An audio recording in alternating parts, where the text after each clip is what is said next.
Well, hello everybody, and a very warm welcome to this webinar around the Princess Royal Training Awards and helping you make the best of your application to receive one of the awards this year from Her Royal Highness. Really glad you've been able to join us, and welcome to all of you who are on the webinar. I'm Michael Osbaldeston, that's the good looking one on the right hand side of your screen, and even better looking is my colleague Remi, who's with us today and looking after all the technology and will be participating too. We also have with us, I'm delighted to say, Fenella Tallon, who's a Deputy Chief Assessor for the Princess Royal Training Awards.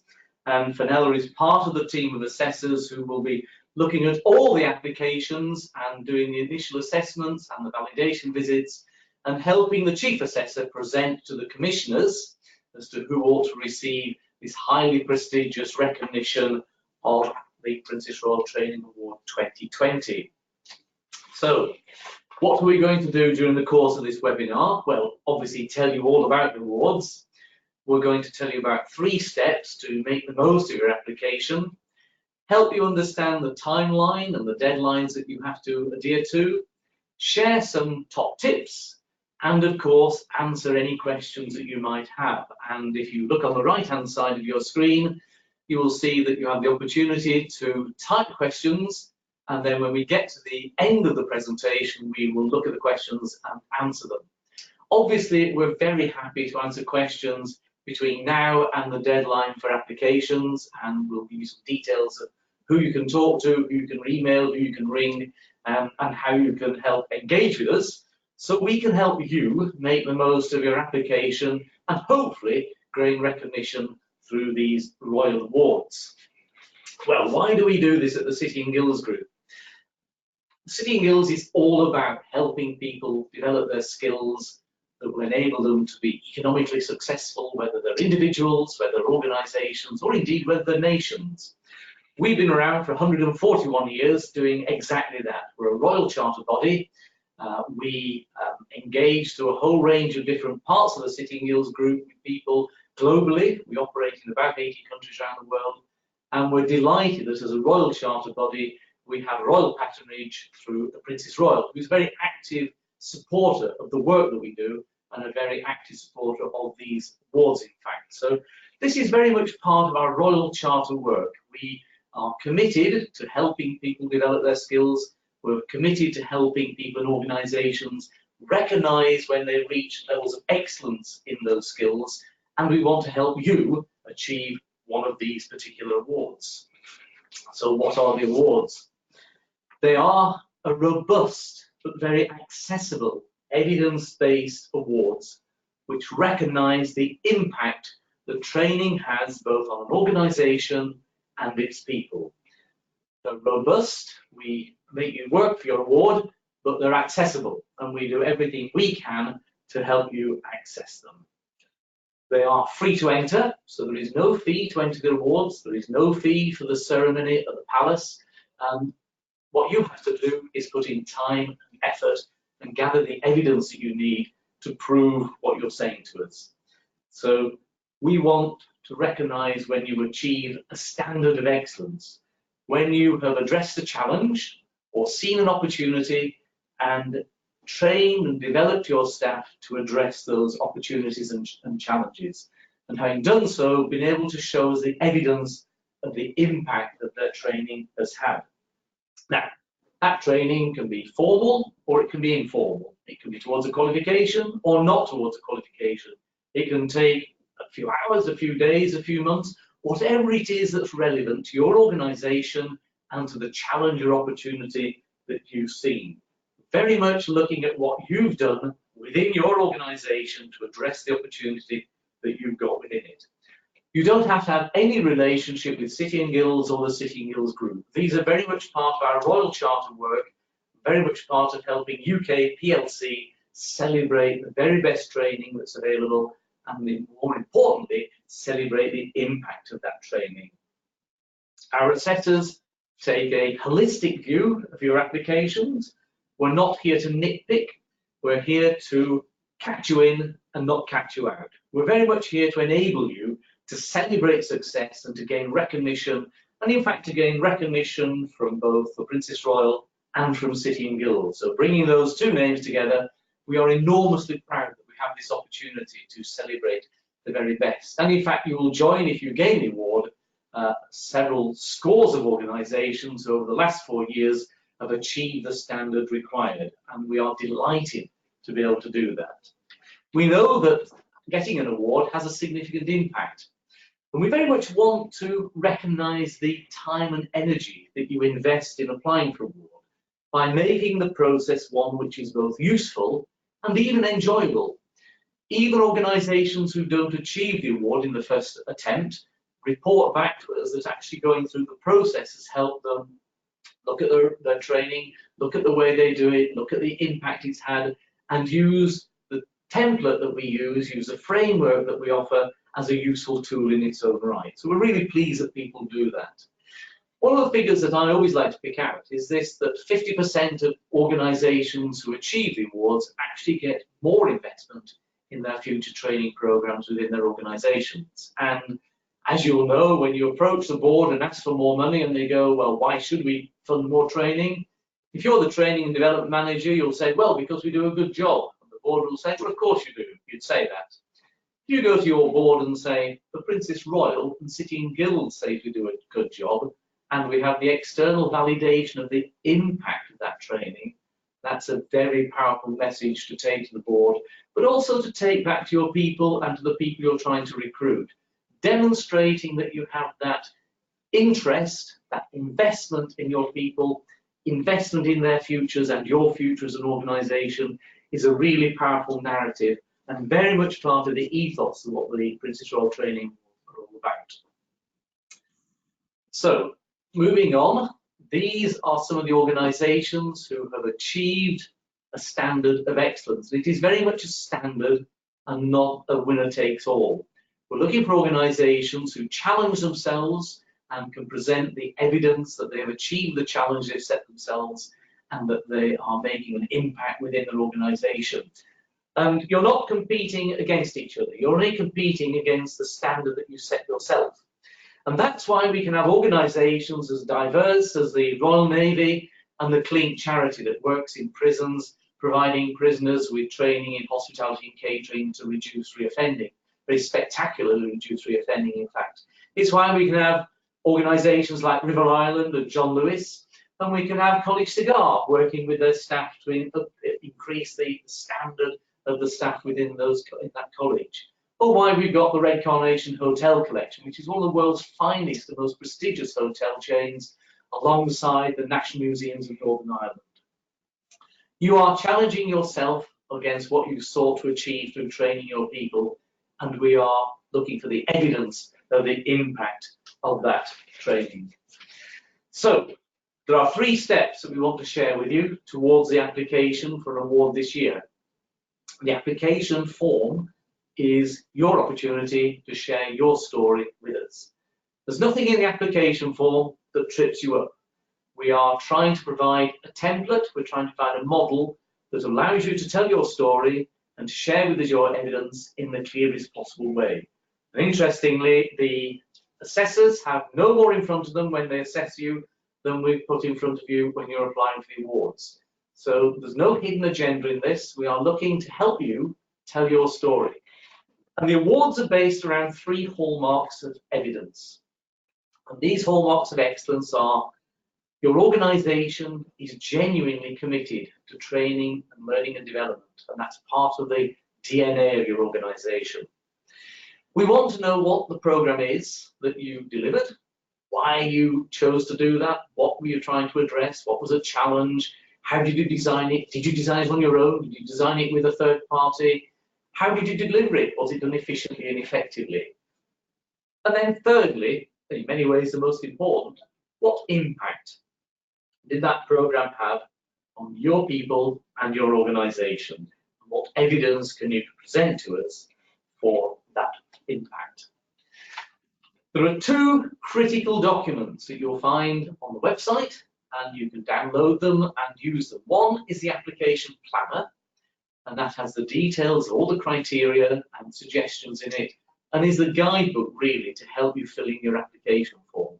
And obviously the application form, which again you can download, you can fill it in on Word and then drop it into the online version when you submit it.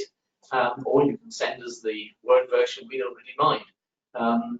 Those two documents are absolutely critical to the whole process. And I'm not going to go through those two documents line by line because that would be difficult to do, and you can work through those from the online version. But those are the forms that you're going to be working with, and we will explain to you what we want to see in those forms. There are 5 fundamental sections within the application form. There are the 3 hallmarks. There's an element on sharing best practice, and that's very much part of the ethos of the awards. We'll talk about that later on. And there's the endorsement from a senior manager or from a director, for someone in your organisation who can guarantee that the work you've been doing really does fit in with your strategy and the direction of travel of your organisation.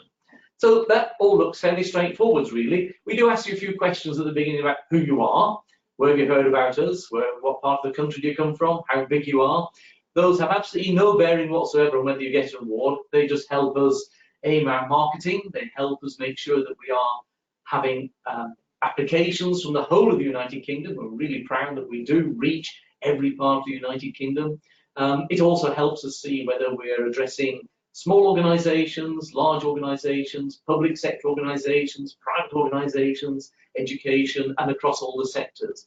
And so far, we've been remarkably successful at drawing applications from the whole range of employers across the UK.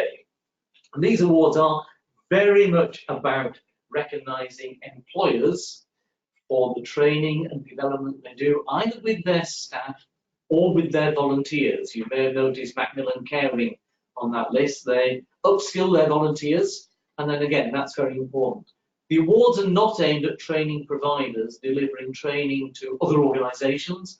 These are about employers investing in their people, whether they be staff or whether in fact they be volunteers within their organisation. So I'm going to hand over to Fenella now. Fenella, do you want to pick up from this point, please? Yeah, thank you, Michael. So just to summarise what Michael's been saying about the focus of the awards, really we're looking at why did you do it? Why did you choose that piece of training to solve a particular problem that you had? And really that's all about Hallmark 1. That's what we're wanting you to tell us about in that Hallmark. Then it's the how did you do it? What sort of training did you put on? Who delivered it? How did you develop it? How long did it go on for? How many people did you train? Was there anything special about it that you want to tell us about? Anything innovative? But it's all about the how, and that relates to Hallmark 2 in the application. Then moving on to the what was the impact? And that's really important, as Michael was saying earlier. We really want to know what the impact of the training has been on your organisation and on your people. And that's what Hallmark 3 refers to. It's all about the what actually happened. So that's really the crux of the application, and that's what we as the assessor team look at. Also, as well as the application itself, so the body of the application, there is also an opportunity to give us evidence of what you've done. And as these are an evidence-based awards, that's one of the key things that the assessor team are looking for. If you don't have any evidence to back up any of your claims, it's likely that your application won't progress. Because we want evidence for all of the hallmarks. So we want evidence for the why, we want evidence for the how, and we want evidence for the what happened. And that's really important that you should include that. Evidence can include extracts from some internal publications, say annual reports, that kind of thing. It can also be external publications. So if you have some sector data that's available, that's very relevant to your application, please include that. We're also looking for extracts of these type of documents rather than the whole documents, because there are actually limits to the amount of evidence that you can give us in the application. We ask for 1 document per hallmark, so that's a total of 3 documents for each of the 3 hallmarks, and it must be no more than 2 megs or 500 words per attachment. So actually that gives you 1,500 additional words to support your application, which is quite a lot, because we know the word count is quite tight in the main body of the application. So please do use that additional word allowance. And the way we count the words that you might include in perhaps charts or graphs, but also there is room there to give us an additional narrative to support what you've included in the charts and graphs or quotes or anything like that. So we do leave it to you to choose the evidence that really supports what you've said in your application. So it really has to be directly linked to the claims that you've made in each of the hallmarks. Sometimes we've had evidence that hasn't really linked, and then it's a bit difficult for the assessors actually to come to an assessment about actually does this relate to what you've done. So please do choose it really carefully. Also, no external links, please. I know in the past we've had people give links to videos and to other publications that use external links. I'm afraid we can't look at those. But what we can do, if you do have some videos you want to show us or other publications, we can actually see those at a site visit. So you can mention them in the application, and then we can actually see more when we come and see you, because that's part of what the application is all about. It's to get you to the next stage, to that site visit where we come and actually meet you. And the evidence is really key to actually getting you to that stage where you'll take part in a site visit, and the assessors will actually come and see you. We'll actually ask to see some of the evidence that you've referred to in the application. And we'll also talk to learners, we'll talk to trainers, we'll talk to senior managers and others who have been part of the programme and who've supported it. Okay, so do spend some time in choosing the evidence. Thank you very much indeed. Thank you. And just to remind everybody, if you've got any questions, then do type them in on the right-hand side and we'll pick them up and answer them at the end of the webinar. And that whole area about evidence is absolutely crucial, because these are evidence-based awards. Do tell us your story, but do back it up with evidence that allows us to test it. And that allows us then to make the assessment as to whether you've reached the standard required for an award. So thank you very much indeed, Fenella. It is worth saying too that those limits are important. In the first year we had somebody who sent, I think it was 65 attachments, and there's an assessor still sat somewhere working through them. So we really do have to limit that, and we limit it not because we're horrible people, but because we have to provide a level playing field so that anybody who applies to the awards is working on exactly the same as anybody else. So this is a level playing field. We welcome applications from everybody, but they have to be doable, both from our point of view and also from yours, because obviously the more evidence you gather, the more it takes. But if it's in the application form, the assessors can delve into it when they come and do the validation visit. If it's not in the application form, they can't ask you about it. So there's a really important tip about it. So sharing best practice, again, is a really important part of the awards, and it's very much one which the Princess Royal supports. We hate reinventing wheels, and therefore what you've done and done well, I'm sure you want to share with others. And we've created the Princess Royal Training Award alumni as a group of people, like-minded professionals in the learning and development field, who come together to share their learnings and to support one another. And just in fact, the night before we had our presentation at St James's Palace last year, we had over 100 people attend to talk about the sorts of training and learning development they've done, to make contact with people, to share it. And we've got significant amount of evidence now that people who get the awards go on to work with other people who've got the awards to address issues that they might have, or to learn from them, or to take advice. It's very much part of the ethos of the awards to make sure that this best practice that we're illustrating through the awards has the opportunity to be enjoyed and shared and benefited by even more.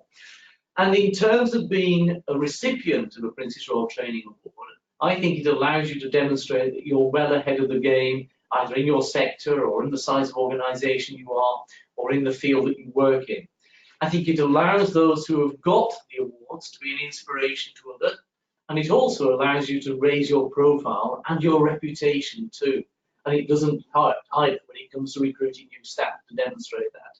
So very much part of the ethos of the Princess Royal Training Awards is bringing people together, not just to get the afternoon tea and the champagne with the princess to get the award, but also to get like-minded people together to share their best practice, to learn from one another, and to feel that you're contributing to that wider body of knowledge in training and learning and development that helps grow UK PLC, whether it's in the private sector, the public sector, or the not-for-profit sector. So very much part of it.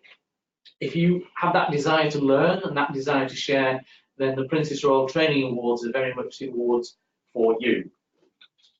So Remi, do you want to tell us about the timeline? Because these are quite important dates. Yes, thank you, Michael. Applications are currently open, and they will stay open until the end of March. And whilst applications are open, we are running a series of free support workshops and webinars, one like you're on today, where we are having workshops across the UK. We will be talking to you about that towards the end of this webinar. After applications close at the end of March, the assessors would be busy looking at all the submissions that we've had for the year. So they go through and score them and prepare paperwork for us to have a moderation meeting around May time. And once we have that, then around the July time or June time, we would notify all applicants. Those that are progressing to the next stage will be notified, and unfortunately those that aren't progressing to the next stage would get full detailed 3-page feedback report, which Michael briefly mentioned earlier. And after the whole assessment process, the Commission will meet in July to discuss who sort of gets the award. As we come to visit towards June and July, those organisations that have successfully progressed to the next stage, the assessors would put together a report for the Commission. As Michael mentioned earlier, the assessors don't have the final say. They prepare a report for the Commission, and then they, decide who wins the awards. So in August, on the 15th of August to be precise, HRH's birthday, the recipients of the awards will be announced, and then towards the autumn time, we will gather everyone together and have a workshop, a day to really talk to you about how you can shout about your award, promote the awards, and learn more about what to do before the ceremony. And later in the autumn, around October, November, is when we will be invited to join HRH, where she presents the awards to the recipients. And that's basically the timeline. Back to you, Michael. Thank you. Actually, I'm going to go defend. But before I do, Fen, I'm going to say, can you focus a little bit on this section around the site visit? Because the assessment, I know you're going to talk through the assessment process, that site visit is such an important part of it, and the build up towards it through the application form is so critical. I wonder if you could just tell us a bit more about that. Yeah, absolutely, I will do. Just to reinforce what Michael was saying about the assessor team, is an independent team, and we are contracted by a separate organisation, so we're not City and Guilds Group employees.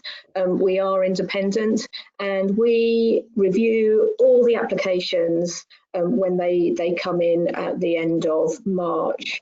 As Michael was saying as well, we take a holistic view around the applications.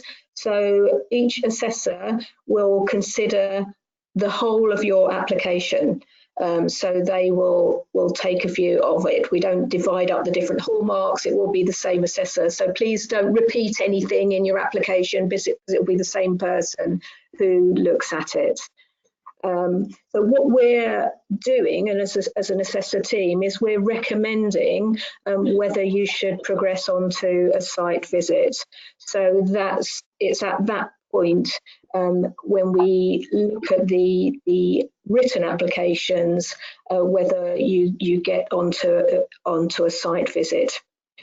And as Michael was saying, if you don't progress at that stage, you do get full written feedback about your training and suggestions about how your application could be improved and that kind of thing. Now, the site visit is really important. Once you get through to that stage, the assessor will contact you and will give you a lot of detail about how the visit will take place, what we want to see, and who we want to visit, who we want to talk to at that visit. They take really between 2 to 3 hours. I'd say more often than not 3 hours, because normally there is so much to cover that we need the fullest time possible to be able to do that. But we will give you very detailed advice about what to prepare beforehand, and we'll talk that through with you. The visit will be undertaken by 2 people, so you'll have an assessor and then there'll be a City and Guilds Group representative as well. And we will ask to see people who designed the programme, people who delivered it, learners who have been on various bits of it. So say if it's a long-running programme that's run over a number of years, we would ask to see learners who had been in perhaps the first couple of cohorts, and then more recent learners, perhaps learners who are still currently studying. And that's the most important part for us. What we really want to see is what people have learned and how they've put it into practice. Also, going back to the evidence part, we will ask to see some of the bits of evidence that you've referenced in the application. So we will ask to see that. We can't see anything additional at the visit. If you've got lots more evidence to show us that you haven't actually referenced in your application, we can't actually take that into account, unfortunately. So we just need a little reference in the application or an extract, and then we can ask to see the whole thing, or we can ask to see more of it when we come and see you. Okay, so moving on to the top tips. Please be very specific about your training. What was it you were trying to achieve? Why did you do it? How did you do it? And then what happened? And as I was saying about exciting the assessor to want to visit, this really is your key to opening that door for a visit. And really use evidence to illustrate and bring your application to life. And certainly remember to include quotes from learners. Sometimes that's an area that isn't covered. People are so interested or excited about the impact that it's actually had on the organisation, which is brilliant. Of course, we do want to hear that, but we also want to hear about the impact it's had on individual people. So please include a quote or something like that. And make every word count. We know that the word counts are very tight. So please don't repeat anything and make sure every word actually refers to the criteria that are in the application planner. Please stick really closely to those, because that's what we're going to mark you against as assessors when we go through. Okay, yes, this is really important, that top one. Get someone else to read it. I would say perhaps get someone else outside of L&D to read it. If you're, normally it's or very often it's the L&D lead who's written the application. Try and get somebody else in the organisation to read it. But sometimes you're so close to it that you can miss out something quite important. But don't lose the energy of that first draft. Don't do it by committee, as it were. Try and keep that narrative and that energy there. Also, number 4, our bugbear, please avoid jargon. We get this every year. I know in your sector, the jargon will be very familiar to you, but our team of assessors come from all different sectors. And so please explain any acronyms. That would be really helpful. And also, do ask for help. It's not a weakness to ask. The team is available and really ready to help you with any questions, however small you might think they are. Please don't hesitate. It's really worth it. Any help that we can give you, we'll be pleased to do that. Well, thank you very much indeed, Fenella. That's really, really helpful information, good top tips. And the remember bit is really important. Excuse me. So, workshops. Yes, we've got a whole string of workshops coming up over the next 3 weeks around the United Kingdom. And in fact, we'll be appearing in all parts and in all countries.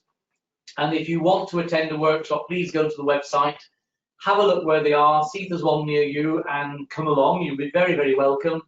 Great opportunity to meet other people who are applying for the awards. And like I said, you're not competing with one another. So very often people have conversations at tables that trigger ideas that you can develop within the application. And that can be incredibly helpful, I think. So if you have a chance to attend one of the workshops, please do so. Something we're offering this year for the first time is a sort of halfway review. If you can let us have a draft of your application by the end of February, the assessors will look at it and give you a steer as to whether you're on the right track and which areas you might want to strengthen before you actually make the submission. Now, we trialled it a bit last year, and we found that it was extremely useful, and people wanted us to do that. So we're now offering it to anybody who attends a workshop or a webinar. If you get towards the end of February and you'd like us to do an initial review, it won't be a full review, but it will be sufficient to say, actually, you need to just focus on this little bit, or you could do with some more evidence in that part, and hopefully that will help you, again, achieve the award. Like I said at the beginning, we're here to catch you in and not catch you out. We're here to enable you to get recognition, not to nitpick and find fault. It's very much part of the ethos of these awards to help you do that. And it's because of that that we provide this detailed feedback if you don't succeed in gaining an award in the first year that you apply. And I stress that because quite a few organisations apply in the first year, receive the feedback, resubmit in the second year, and are successful. And in fact, if you don't succeed in the first year, and we believe that you're very close to it, we will invite you to another workshop, and we will work through you on a one-to-one basis to help you understand what you need to do to be successful. And again, we've done that this year, and it's very much part of our engagement with you, very much part of wanting to help you achieve rather than in doing the opposite. So very much part of it. Remember what Fenella said, if it's in the application form, the assessors can look into things when they come on the visit. If it's not in the application form, then unfortunately when we do the visit, we can't look into it. We'd like to remind you about the limits, the amount of evidence that you can offer to us. If once you've looked through the application form and the planner, you've got questions, then my colleagues Laura and Remi are delighted to be able to help you. They'll work through it with you, they'll go spend time on the phone or by email, whichever you prefer. Laura's up in York, Remi's down here in London, and today's a fairly grey day in the city of London, I have to say. And the assessor team are also very willing and ready to help people too. So it's very much a matter of us helping you to achieve recognition. Whatever we can do to do that, then we indeed will do it. And we've now come to questions, and I've got one. Somebody's already emailed in one question, and it's about whether applications should look at a learning intervention or look at a wider, in one specific area of business, or go wider and look at the whole business. Now, I know that Fenella will say, go deep, not wide. Is that true, Fenella? Absolutely, Michael. Obviously, it is your decision at the end of the day, and some organisations have put in their entire training programme, but it is more difficult to evidence that in some cases, not all cases. So if you've got a particular training programme that has really yielded fantastic results for you that are evidenceable, if that's a word, I would say it's my advice would be focus on the depth rather than the breadth. Yes, and I think it's much easier in terms of evidence, but also in terms of the word count, talking about a specific intervention rather than trying to cover that wider company or organisational wide training. I have to say, absolutely. People aren't so sure, give us a ring, we'll talk it through with you. If you think, oh, we've got this, is this a good idea, would this work? Very happy to have a conversation, chat to Laura or Remi or myself, or chat to one of the assessors. We're very happy to have that conversation and to help you do your thinking to work out which is the best one to submit for an award. Got another question here about costs. Somebody's emailed and said, is it right it doesn't cost anything? Yeah, absolutely. Very much part of City and Guilds Royal Charter work. There is no financial cost to this. We don't charge you either to submit your application. We don't charge you for the advice and guidance we give. And we certainly don't try and flog you a table for 10 at the award ceremony in the palace. That's all courtesy of City and Guilds. But we do recognise that you put in significant time and energy to actually achieve an award and to present the application form to us, which is why we guarantee that if you don't get the award, we will provide you with detailed feedback on your application that will hopefully help you both in terms of the work you're doing, but also in terms of understanding how you could build a stronger application in future years. So the quid pro quo is you spend your time and energy presenting an application to us, and we are more than happy to present back to you our thoughts from the assessors if you're unsuccessful. If you are successful, and I hope you all will be, then we're more than happy to raise a glass of bubbly with you at a palace in the autumn. So hopefully that's clarified that. If you don't get an award, again, somebody said sort of what happens? Well, as I said, we do run a special workshop for people who almost get the award, and some people get very close, but it may be that on the validation visit, we discover that perhaps the evidence isn't quite so strong as it could be, and we will look at that, and we will advise on exactly how to address that. Very often, organisations apply maybe a year too soon, and again, if you're not sure when this is the right year to apply, give us a ring, have a chat with us. We'll be absolutely honest with you. If we think you'd be better leaving it till next year, we'll tell you that. Or if we think that by making a submission this year, you will learn even more about applying, then we'll suggest that to you as well. Now, there's another question just come in, and my colleague just popped it on the table. It's a bit like news night on election night, this, but we haven't got John Snow on the clapometer. Sorry, the swingometer. So, can all applicants win an award, or are there a limited number? There are no limited number. Yes. If everybody reached the standard required, you could all receive a Princess Royal Training Award. There's not a percentage, it's not based on a number. We don't limit it in that way. It's if you achieve the standard. And the standard is that defined through the commissioners and through the chief assessor and the assessors, and indeed by the Princess Royal herself. And she takes a very active part in the final adjudication of who gets an award. And she questions the chief assessor and the commissioners on the decisions they make. So it's very much, if you get this award, I can guarantee that it will have been seen by the Princess Royal, and it will be her decision as much as the commissioner's decision that you should receive one. So there are no limits. You're not competing against anybody. You're simply competing against what you set out to achieve by upskilling your staff, and whether you have the evidence of the impact that upskilling had both on those people but also on your organisation. So, Fenella, have you got any comments as we come to the end of this webinar that you want to share?